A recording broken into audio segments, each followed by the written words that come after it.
नमस्कार विद्यार्थी मित्रांनो, मी सोमेश्वर डोंगरे तुमचं नोकरी सोमेश्वर या यूट्यूब चॅनलवर स्वागत करतो। तर मित्रांनो, जर तुम्ही मुंबई उच्च न्यायालय अंतर्गत शिपाई, हमाल, लिपिक आणि चालक यासाठी अर्ज भरला असेल तर हा व्हिडिओ तुमच्यासाठी खूप महत्त्वाचा आहे। जर तुम्हाला एक्झाम मध्ये 30 पैकी 30 मार्क्स जरी असले तरी तुमचा अर्ज या ठिकाणी रिजेक्ट होऊ शकते, तुम्हाला या भरतीमध्ये अपात्र केल्या जाऊ शकते। तर हे काय प्रकार आहे हे जाणून घेण्यासाठी तुम्ही हा व्हिडिओ शेवटपर्यंत पाहायचा आणि चॅनलवर नवीन असेल चॅनलला सबस्क्राइब करायला विसरू नका। मुंबई उच्च न्यायालय अंतर्गत चालक या पदाचा निकाल या ठिकाणी जाहीर करण्यात आलेला होता आणि जे विद्यार्थी ड्रायव्हिंग टेस्टसाठी पात्र झालेले त्याची यादी पण या ठिकाणी जाहीर करण्यात आलेली होती। तर आपल्याला अगोदर वाटत होतं की यादी जाहीर झाली तर आता डायरेक्ट आपल्याला ड्रायव्हिंग टेस्ट या ठिकाणी द्यावा लागणार आहे। तर मित्रांनो, यामध्ये आणखी मोठा बदल करण्यात आलेला आहे।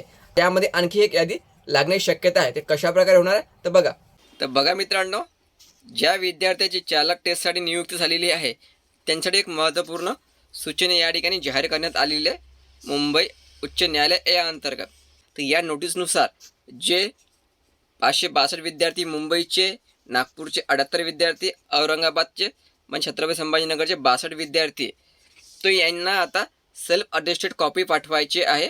कशाची? Driving experience certificate. लक्षात ठेवायचं, ड्रायव्हिंग एक्सपिरियन्स सर्टिफिकेट तुम्हाला या ठिकाणी पाठवायचं आहे along with printout application form. जो अप्लिकेशन फॉर्म दिलेला आहे त्या फॉर्मची प्रिंटआउट तुम्हाला या ठिकाणी पाठवायची आहे। लक्षात ठेवायचं, self attested copy driving experience certificate, तुम्हाला ड्रायव्हिंगचं एक्सपिरियन्स सर्टिफिकेट तुम्हाला पाठवायचं आहे सेल्फ अटेस्टेड कॉपी करून। जे ड्रायव्हिंग एक्सपिरियन्स सर्टिफिकेट राहील त्याच्या खाली तुमची स्वतःची सही करायची आणि जे प्रिंटआउट आहे त्या प्रिंटआउटचे फोटो काढायचे आणि हा जो ईमेल आय डी दिलेला आहे या ईमेल आय डीवर पाठवावे तुम्हाला लागणार आहे। लक्षात ठेवायचं, या ईमेल आय डीवर तुम्हाला हे पाठवावं लागणार आहे। याची अंतिम तारीख असणार आहे 16 जून। 16 जूनपर्यंत तुम्हाला हे पाठवावं लागणार आहे। ज्या विद्यार्थ्याची ड्रायव्हिंग टेस्टसाठी नियुक्ती झालेली आहे त्यांनाच फक्त। आणि पाठवताना तुम्हाला काय करावं लागेल, जो ईमेल आय डीचा सब्जेक्ट विषय असतो त्यामध्ये तुम्हाला तुमचा रजिस्ट्रेशन आय डी नंबर लिहावा लागेल, नंतर सीट नंबर, तुमचं नाव आणि मोबाईल नंबर हे सर्व तुम्हाला ईमेल आय डीच्या सब्जेक्टमध्ये लिहावं लागणार आहे। ठीक आहे, तर या ठिकाणी हा जो ईमेल आय डी दिलेला आहे या ईमेल आय डीवर तुम्हाला पाठवावा लागणार आहे। ऑनलाईन जो अर्ज भरला होता त्याची प्रिंट पाठवावं लागेल तुम्हाला आणि ड्रायव्हिंग एक्सपिरियन्स सर्टिफिकेट पाठवावं लागेल। तर मित्रांनो, तुम्हाला ऑनलाईन अर्ज भरल्यानंतर तुम्हाला फोटो चिटकवण्याची जागा दिसत असेल त्या ठिकाणी फोटो चिटकायचा आणि एका ठिकाणी सहीसाठी जागा दिली असेल त्या ठिकाणी काळ्या पेनाने सही करायची। अगोदर प्रिंटची झेरॉक्स काढायची आणि नंतर त्यावर फोटो आणि सही चिपकून या ईमेल आय डीवर पाठवून द्यायचं। 16 जून याची अंतिम तारीख आहे। ठीक आहे, तर मित्रांनो, संपूर्ण नोटीस आपण या ठिकाणी वाचलेली आहे। तर लक्षात ठेवायचं, तर ज्या विद्यार्थ्याचं सिलेक्शन झालेलं आहे ड्रायव्हिंग टेस्टसाठी त्यांना आता अगोदर ड्रायव्हिंग एक्सपिरियन्स सर्टिफिकेट पाठवावं लागेल आणि तुम्ही जो ऑनलाईन अर्ज भरलेला आहे त्याची प्रिंट पाठवावं लागेल। जो ईमेल आय डी दिलेला आहे त्या ईमेल आय डी तुम्हाला पाठवणे गरजेचं राहणार आहे। एक PDF फाईल तयार करायची आणि संपूर्ण PDF फाईल त्या ईमेल आय डीवर पाठवून द्यायची।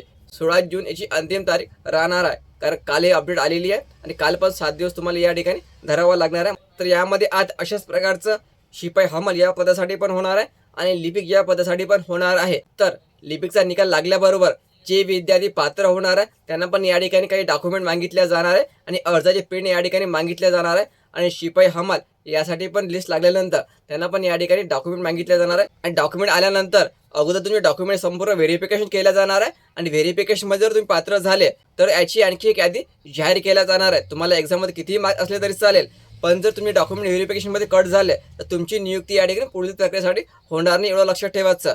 कारण मागच्या भरतीच्या वेळेस बरेचसे विद्यार्थी डॉक्युमेंट व्हेरिफिकेशनमध्ये कट झालेले होते, पण त्यावेळेस त्यांनी एक्झाम घेतली नव्हती, यावेळेस त्यांनी एक्झाम घेतलेली आहे। एवढाच फरक मागच्या भरतीमध्ये आणि या भरतीमध्ये आढळून आलेला आहे। डॉक्युमेंट व्हेरिफिकेशनमध्ये तुमचे नाव येणं गरजेचं राहणार आहे। तुमचं थोडीफार काही चूक असले तरी तुम्हाला या ठिकाणी अपात्र करण्याची जास्तीत जास्त शक्यता आहे। ठीक आहे, खास करून ज्या विद्यार्थ्यांनी शिपाई, हमाल यासाठी अर्ज भरला असेल त्यांनी आपली 7वीची मार्कशीट या ठिकाणी तयार ठेवायची।